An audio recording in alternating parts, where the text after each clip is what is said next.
460 करोड़ प्रचंड धूल के दौर से हमारे सौर जगत का जन्म हुआ। धीरे धीरे वायुमंडल में ऑक्सीजन के स्तर में निरंतर वृद्धि से 120 करोड़ वर्ष पहले अधिक न्यूक्लियस वाले बहुकोशिकीय जीव का जन्म हुआ।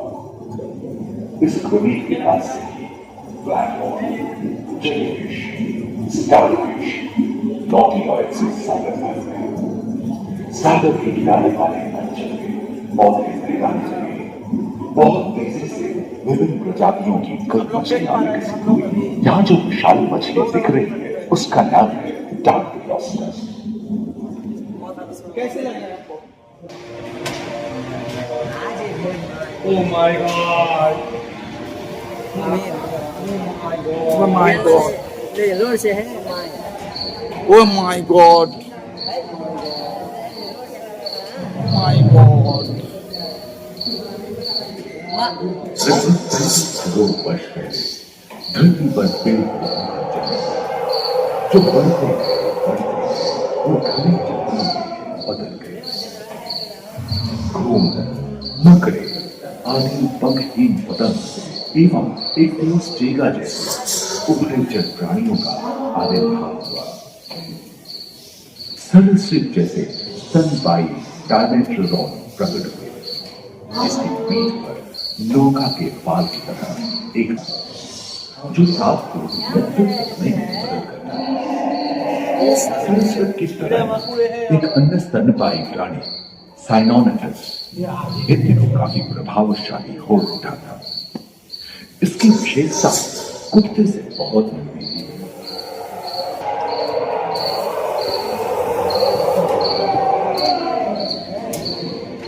रखिए जी।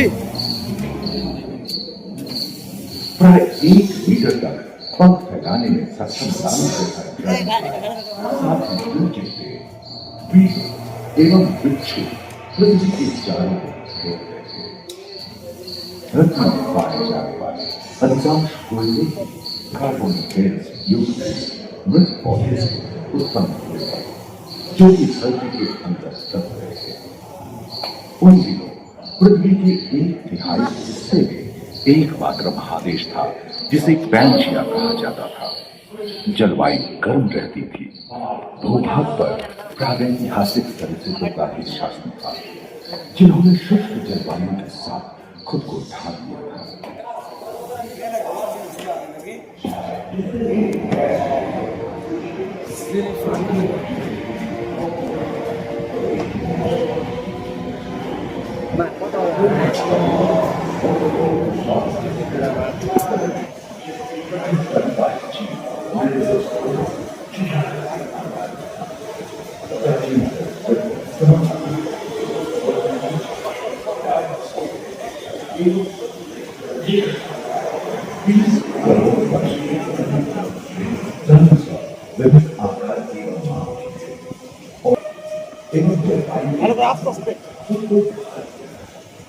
इनमें से कुछ लोग और कुछ 15 हाथियों की लंबाई का 23 मीटर जो कि एक टेनिस कोर्ट की लंबाई की थी और उनका वजन 75 टन था। सिर्फ आकाश और सागर में समुद्र में रहते। सबसे प्राचीन उड़न सरीसृप मोर्फोडॉन हवा में उदय हुआ।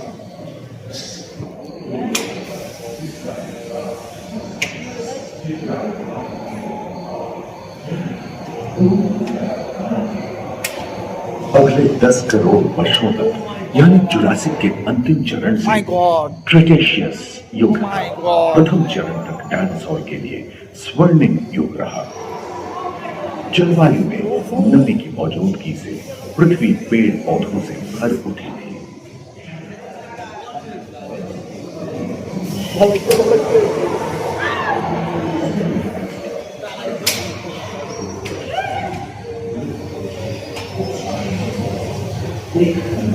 पैंजिया महादेश खंडित होने के कारण भारत एशिया और फिजिकली लगा। उत्पन्न धूल के विश्व से ज्वाला इसके हर जगह आए भूकंप से विभिन्न भौगोलिक आकार एवं आकृतियां निर्मित हुई। स्थलीय सर्विस में निका के पार की तरह एक अंक करता है जिससे वो अपने शरीर के काम को नियंत्रित करता है। एवं ऊंची रास्ते जैसे छोटे डायनासोर को ओलंपिक के इन धावकों की तरह तोड़ सकते हैं। और प्रोटोसाurus के सिर पर कलगी बची करीबन 5 मीटर लंबे पंख वाले pteranodon उड़ने फिसलने में पाए। सुनने में विचित्र लगे पर अधिकांश डायनासोर जैसे कि ट्राइसेराटोप्स, एंटिलोसॉरस, लवलेसिया और मांगवारा के 2 भूखंड महादेश एवं समुद्री गर्भ के रॉकीज एवं अन्य पर्वत श्रेणियां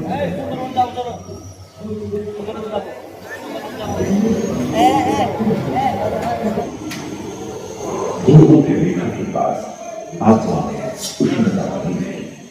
पहले नदियां सूखने के बाद एवं जंगल कम होने लगे।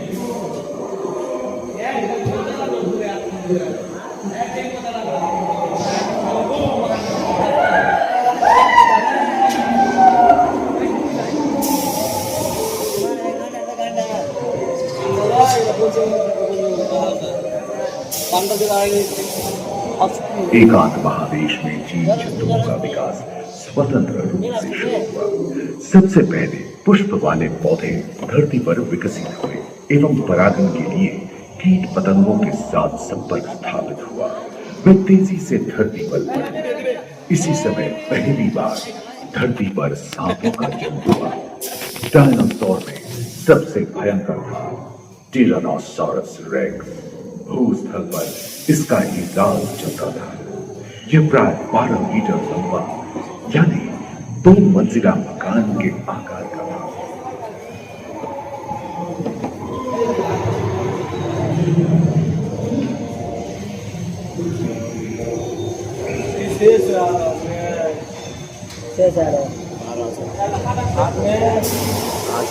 इनके हमले से बचने के लिए शाकाहारी एंकिलोसॉरस अपनी पूंछ के पत्थर का इस्तेमाल करते थे। सभी डायनासोर प्राय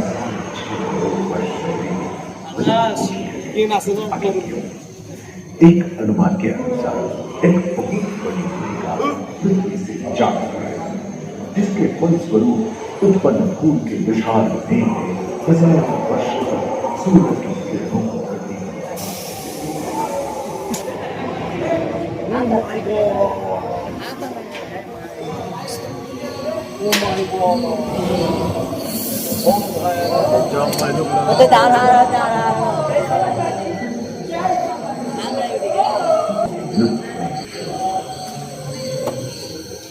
पर्याप्त मात्रा में आहार उपलब्ध होने के कारण छोटे छोटे स्तनपायी प्राणी बड़े आकार में बदलते। इसी समय बड़े बड़े शाकाहारी एवं मांसाहारी स्तनपायी प्राणी धरती पर नजर आने लगे। विश्व के कई हिस्से जंगल से हरे भरे हो गए।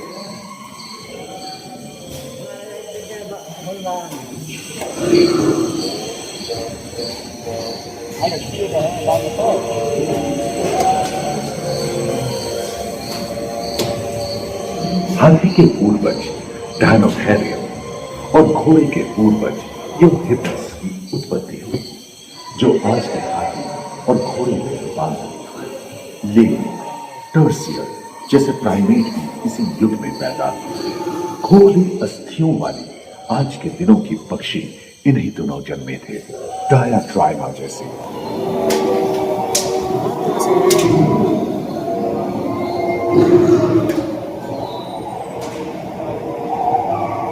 पृथ्वी के लंबे इतिहास में झांके तो ऐसे कई मौके रहे हैं जब उत्तरी गोलार्ध के अधिकांश हिस्से बर्फ की चादरों से ढक गए थे जो आइस एज के नाम से जाना जाता है।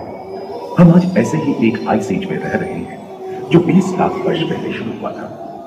रोईदार कैंडी, रोईदार स्तनपायी और कस्तूरी गायों ने अपने शरीर के रोम की सहायता से शीतल जलवायु के साथ तालमेल बैठा दिया था।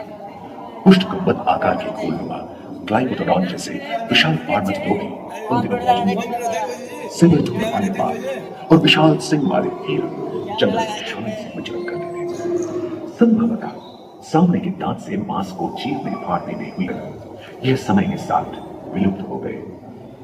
वहीं दानव आकार के हिरण हिंसक जानवरों से बचने के लिए तेजी से नहीं भाग सकते थे। फलस्वरूप वे भी ओझल हो गए। इस समय से ही आधुनिक मानव का क्रमिक विकास शुरू हुआ और विशाल का स्तनपायी प्राणी धीरे धीरे विलुप्त होने लगे।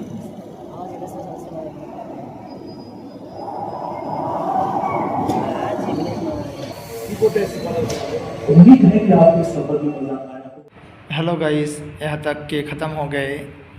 आप लोग भी घूमने के लिए आ सकते हैं। साइंस सिटी बहुत बहुत खूबसूरत। हेलो गाइस, आप लोगों की रिक्वेस्ट है कि हमारे चैनल को सब्सक्राइब करके लाइक कर दीजिए।